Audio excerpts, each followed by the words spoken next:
Glad to see you all from across the world. So I can tell you some of my background, and then I'll continue with some of the projects we're working on. I started out as a recording engineer, and I actually wrote the #1 selling book in the world on audio recording. And what I did with this book is I actually created spheres or bubbles to show every sound in the mix. And so I'm able to show all the different structures of mixes visually. I actually made this whole framework into a virtual reality mixing system, so you can reach up with a data glove and grab the sounds and move them around. And in surround sound, all of these sounds are floating around the room in full virtual reality. So you can reach up with a data glove and either throw them and bounce them off the walls, right? I've even come up with different games for this as well. But then I realized that you could actually put these sounds and visuals inside the body. So I came up with a whole healing system around this. So in the healing system, you get to choose what body system you want to work on, whether it's a skeletal system, nervous system, or organs, a specific organ that you're having a problem with, or chakras or auras, right, if you want to get out there. And then you get a database of sounds and visuals, and you can drop those sounds and visuals like into your heart. And then it will move the sound up and down on a sound table or a sound lounge with speakers built into the table. So you feel it in your heart right where you're seeing it visually, right? So you can actually have sounds and visuals throughout the body. We've also come up with a system for actually taking feedback equipment, whether it's EKG or EEG, or full range of feedback parameters, and having it trigger music in all the different aspects of music. So everything from the key of the song to the rhythm to the melody to the chord progression in detail, based on the feedback, based on what you have going on, to entrain you into mostly your natural rhythm, your natural flow, your natural frequency, right?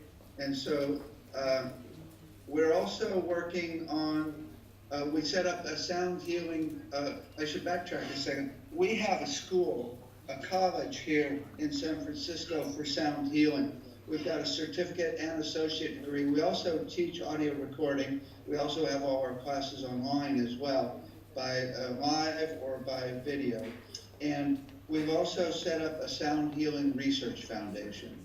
The #1 project in the Research Foundation is to track down every single frequency in the body, right? So in order to find the frequency of health for every part of the body. And we're also working on, I'll come back to that in just a second, because that's the most important part, besides working with the brain as well. We're also working with pain management. We're working, we've got Kaiser hospitals referring patients to us. We have devices that you can put on the body with very specific frequencies for pain, for any part of the body, nerves, tendons, muscles, ligaments, that are really well researched. We're working with ADD and making some really good headway with ADD. We're also working with first responders and PTSD. We've got, with my lounge and my music, people are having profound transformations.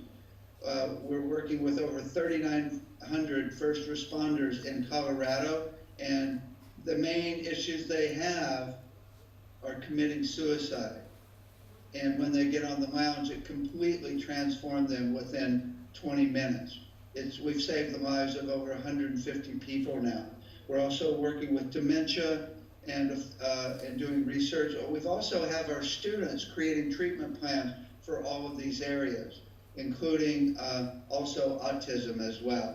But the main thing I wanted to share with you is the hierarchy of vibration. You know, everything is vibration. Everything is frequency, right? But a lot of people get stuck in one area, whether it's frequency, the certain sounds they use, the music that they're using, and some people just focus on energy healing. They're all cool. They're all wonderful, but it works at all different levels. And so at the frequency level, pure frequencies, that often manifests in tone generators, tuning forks, in very specific frequencies for specific parts of the body, for specific cells. I mean, when we find the resonant frequency of something, we can actually resonate it into its natural, healthy frequency. The main thing that happens with frequency is you've got chaos, right? At this level, we're talking about chaotic vibrations. And most of those they can manifest physically, mentally, emotionally, or spiritually. Physically, it manifests as, a chaotic blood cell, as opposed to a coherent blood cell. Emotionally, it manifests as fear, anxiety. Fear is like, a chaotic vibration, right? Anxiety, or anger, or stress, right? Or pain. All of those are chaotic vibrations, and they create chaos in the body. But all of the vowels are coherent and consistent vibrations.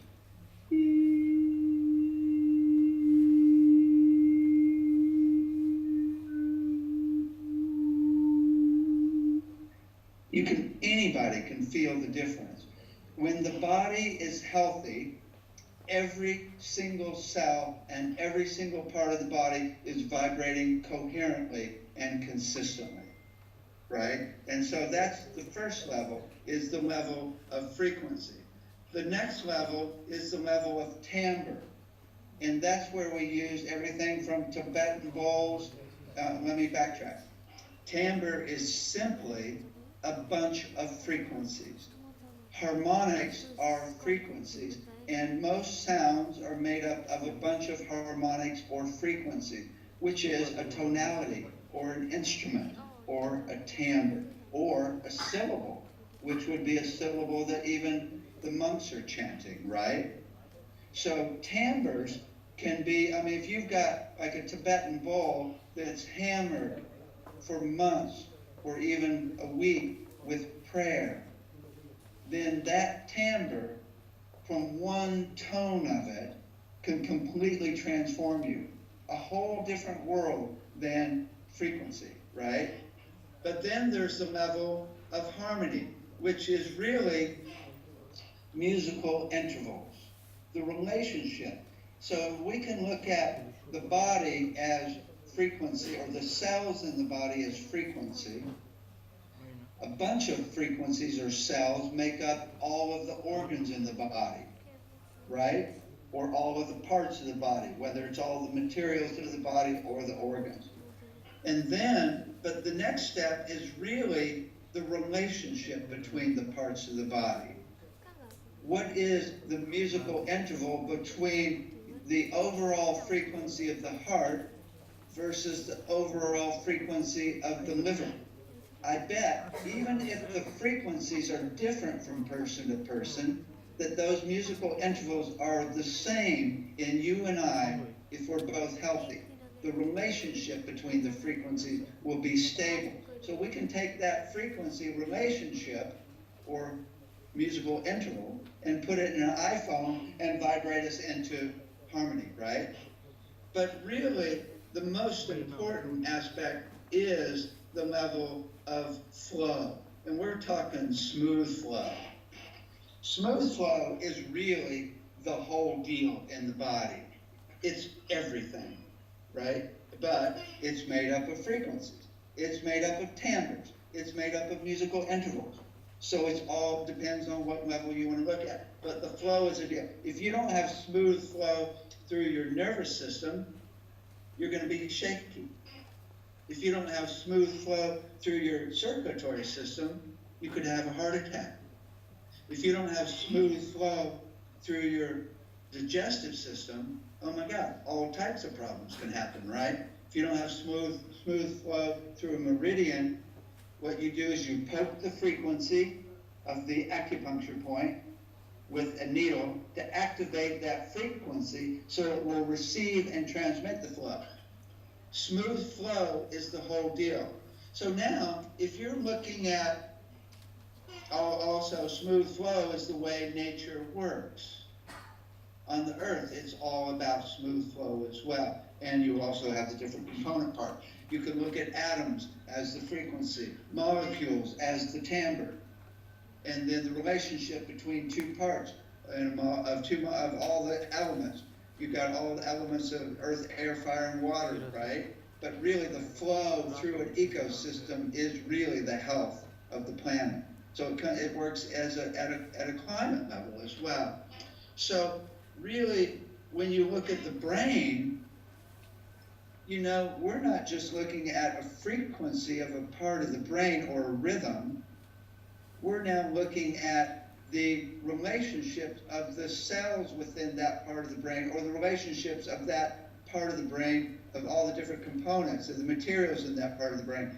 And then the relationship of that part of the brain to another part of the brain, frequency-wise, right? But the whole deal is the music and rhythm that flows across the brain.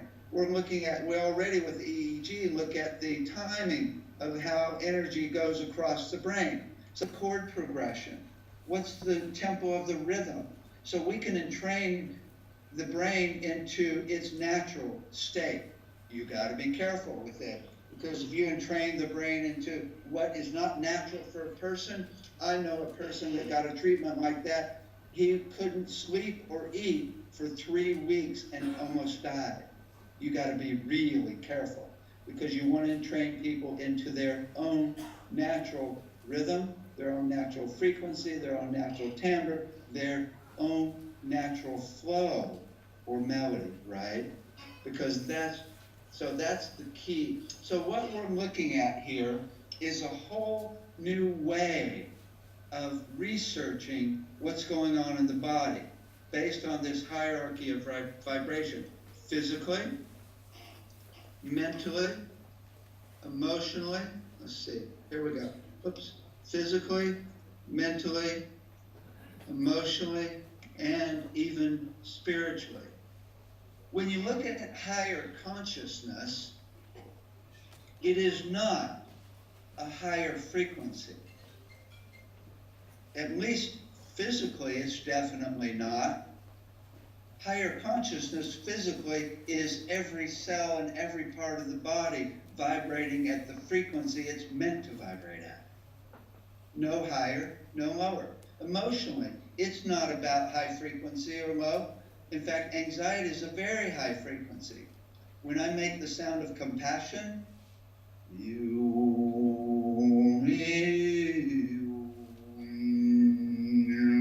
it's often a low frequency. Joy is very high, but it's really not about high or low. It's about stability and smooth flow, which is love, gratitude, joy, right? It's all about stable, consistent tones, which are the vowels, or the Tibetan bowls, the crystal bowls, tuning forks, didgeridoo, right? Mentally, it's all about stable vibrations in the brain, which is where the focus happens. And it's different for different brainwave states. So it's all about stability. But what's interesting is if you do a brain map on the maps they did on Dalai Lama trained meditators, it's not just one, it's not low or high or it's actually both. They go to both gamma which is a super fast high frequency of the brain, and Mo, can you guys not hear me? And a low frequency, which is the actual subdelta or epsilon. So they go low and high. Spiritually, it's also about a stable, consistent vibration. Spiritual leaders are completely stable and still, powerfully stable and still.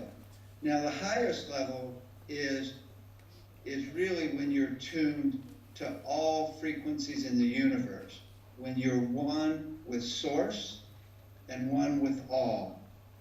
That's really the whole deal, right? When you are one with everything. And that is all frequencies at once. So the way to entrain is to use multiple frequencies, multiple things, could be multiple sparkles, multiple things at once. That brings you into that state of theta. And theta is exactly where you go, the main state.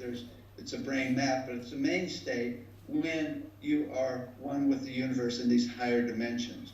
So that's what we're working for higher consciousness, to connect to that place where all is known, where every single thing, every single vibration, like the shaman, where you know the song of the plant and can sing it and you get that energy, or the Tibetan Lama, where you know all lifetimes.